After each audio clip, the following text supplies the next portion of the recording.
We're in Seattle, Washington, on Post Alley, underneath historic Pike Place Market.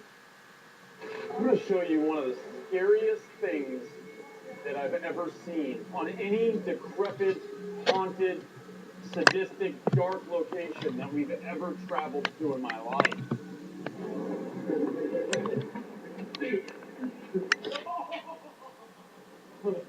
That, ladies and gentlemen, is full of everybody's nasty bubble gum. And I almost just face planted directly into it.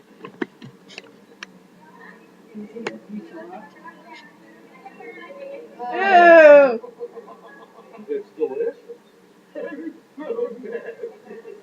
I'll put it back. I don't want to leave with it. At least I got to taste it. You really would love this wall, Buddy, from the movie Elf.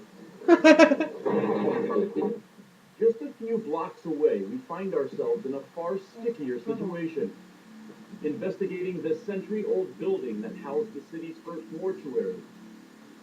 From 1903 to 1923, Butterworth and Sons disposed of Seattle's dead. Once a body was cremated, any evidence of possible foul play was erased. Today, the Butterworth building is home to Kel's Irish Pub, a family-run business where alcohol isn't the only spirits to be found. We opened Kel's in 1983. My mother had always intended to have the place blessed. This was tradition. You bless your house, you bless the residences, bless your business. And she always kept holy water here. We were in the middle of constructing the stage downstairs. They'd worked late into the night. You know what, we might as well just stay here and get a couple of hours sleep. There were all man here and a few sleeping knives, and they heard this definite footsteps pacing back and forth, back and forth. Yeah, they were construction guys, and one of them was my brother. All of a sudden, we noticed this is 3 o'clock in the morning, and out of the blue, we had a big metal door on there. It's wood now, but of course there's a closer on it, and all of a sudden it just opened up. And then it closed, and we all just kind of went. This is the strangest thing. The temperature got really, really cold in here. So the very next day, the priest came in, and he agreed to come and do a blessing. My mom, she was up here probably, a month ago now. She fell down the stairwell right here. She said somebody had pushed her. Do you think your mom was pushed down those stairs? I don't know. I'd hate to think so. But there's some things here that I'm starting to think about though. You tell me your mom is extremely superstitious. You told me she puts holy water behind all the bars here. Do you think her being that way may actually be attracting some revolt with the spirits here? And maybe that might be linked to her being pushed down the stairs.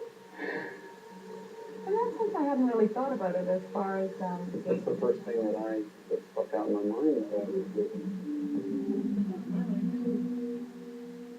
This building over the years increasingly had more activity. In 1999, going into the year 2000, they filmed a voodoo priest, and they did a whole ceremony here.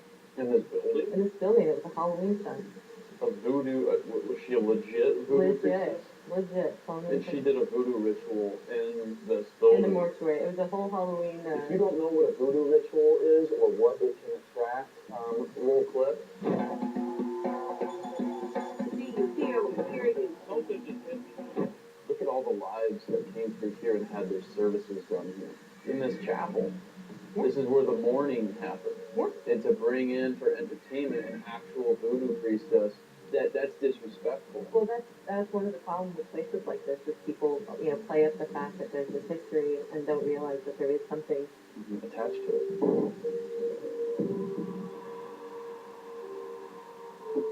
Well, I'm going to tell you right now, I think that this building is haunted not just because it was a mortuary. I think it's so haunted because it was a corrupt mortuary. There's spirits here right now, standing here. They're listening to us talking about this. They will do it.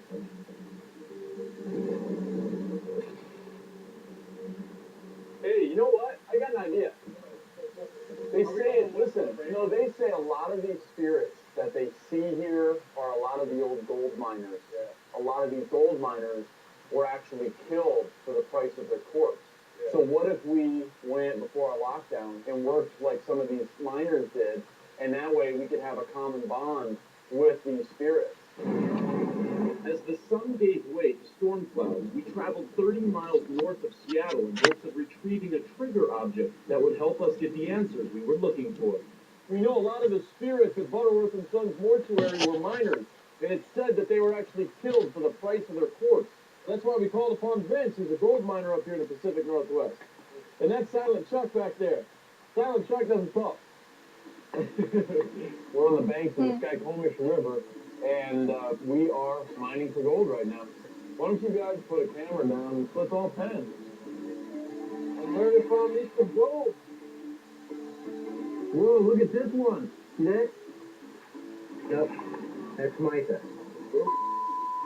Hard business being a prospector out here. I still think it's gold. I don't care what Vince says. Jeez, dude.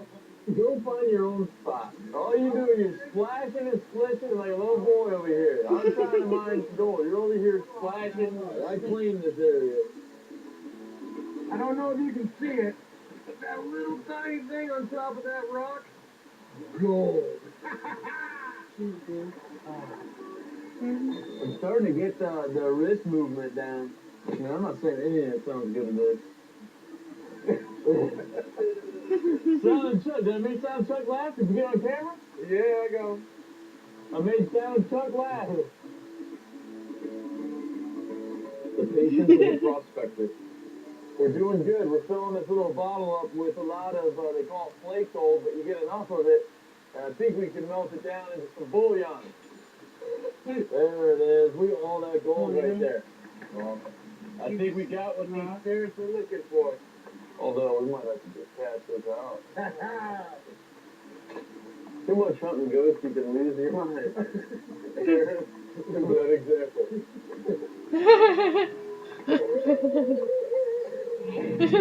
Lead us to one more. Are you mad that somebody killed you for the price of your corpse?